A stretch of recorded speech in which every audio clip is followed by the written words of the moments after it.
Fleming left hand rule के बारे में कहते हैं। ये फ्लेमिंग का रूल है, मतलब फ्लेमिंग एक साइंटिस्ट था, उसने अपना लेफ्ट हैंड रूल दिया था। Stretch the thumb, four finger and middle finger of your left hand in such a way that they are mutually perpendicular to each other.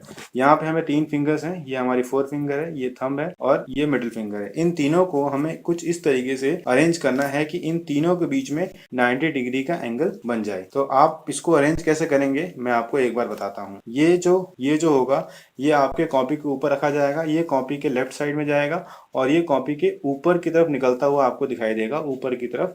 जैसे आप पेन को कॉपी से लिखते हैं तो ऊपर की तरफ उठ जाता है, उस तरफ से रहेगा। तो इन तीनों के बीच में 90 डिग्री का एंगल बनेगा, इसलिए हम कहते हैं mutually perpendicular to each other. मतलब ये तीनों आपस में एक दूसरे के 90 डिग्री एंगल पे होंगे, जिसको यहाँ पे पिक्चर में दिखाया गया है। फिर है if the four finger point in the direction of magnetic field, middle finger in the direction of current, then thumb will point in the direction of motion और force acting on the conductor. अगर 4 finger को हम field मान लेते हैं, magnetic field lines मान लेते हैं, करंट हम मिडिल फिंगर को मान लेते हैं, तो ये जो मोशन है वो थंब के द्वारा दिखाया गया है।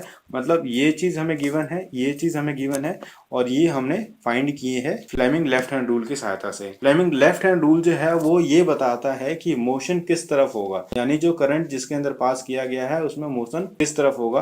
तो अगर 4 फिंगर, मिडिल फिंगर और थंब को म्यूचुअली एक दूसरे के परपेंडिकुलर कर दिया जाए, तो जो करंट जब हम पास करेंगे और वो करंट अगर मैग्नेटिक फील्ड के अराउंड 90 डिग्री पे होगा, तो जो मोशन होगा उस करंट कैरिंग वायर के अंदर वो हमें थंब के द्वारा पता लगेगा।